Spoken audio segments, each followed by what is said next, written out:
This video focuses on the 1-2-3 concept when out of possession. The 1-2-3 concept is designed to, at any given moment in the game, allow players to identify themselves with the number 1, 2 or 3 at any given moment. So if you stop the play, every single player would know that they're either a number 1 player, a number 2 player or a number 3 player. Now to simplify that, we've set up this random example. Left back on the red team's got the ball. We're working with the blues because we're out of possession. The number 1 is the closest player to the ball. So closest to the ball. We can see the blue 7. Near the closest player or around the closest player, we've got the blue 2, the blue 10 and the blue 9. It doesn't matter about formations or structures. It's more about the concepts of positioning on the field at any given moment in relation to the ball. So these are the number 2 players.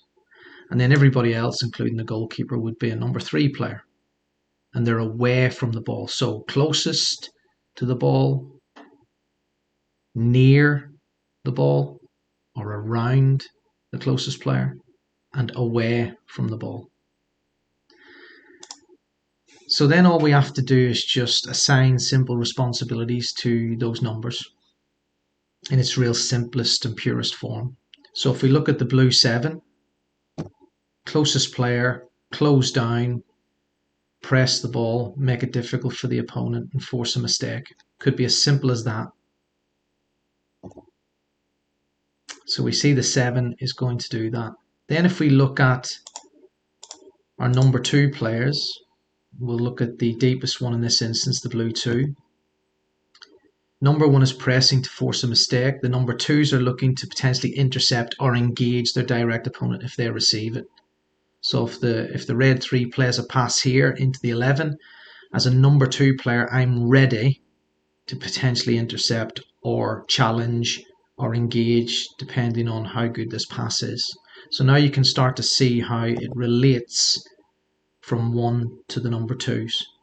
Again, if we look higher up the field, blue 9, red 5 direct opponent, if the ball comes back, then potentially can intercept or challenge or engage.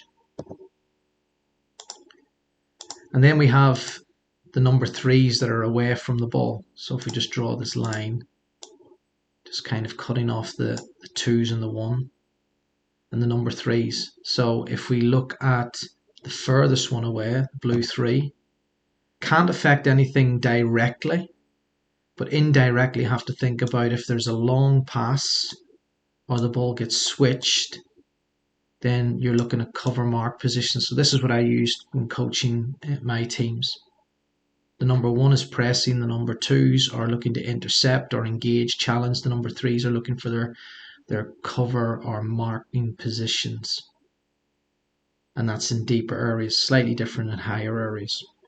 But if we think about it simplistically, just attaching those simple rules to the players allows them to understand what their roles and responsibilities are.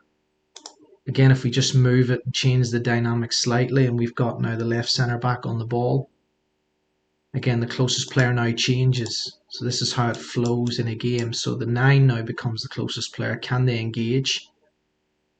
Potentially a number 2 player is going to be here, here, here, potentially here. So if a pass is played there, then you may see an engagement.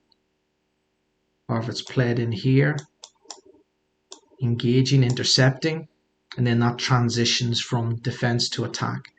So by building these simple principles through this concept and then attaching or assigning simple objectives and responsibilities to them, you can start to see how they all connect together. And that's from the number 1 closing down, the number 2 is looking to intercept those short passes because the number 1's forcing the mistake. Or if there's clearances, we're in good cover positions or marking positions to nullify those direct attacks. And that's how you start the process of building those foundations to be able to embed your principles, whatever they are, into your team, both in possession and in this instance out of possession.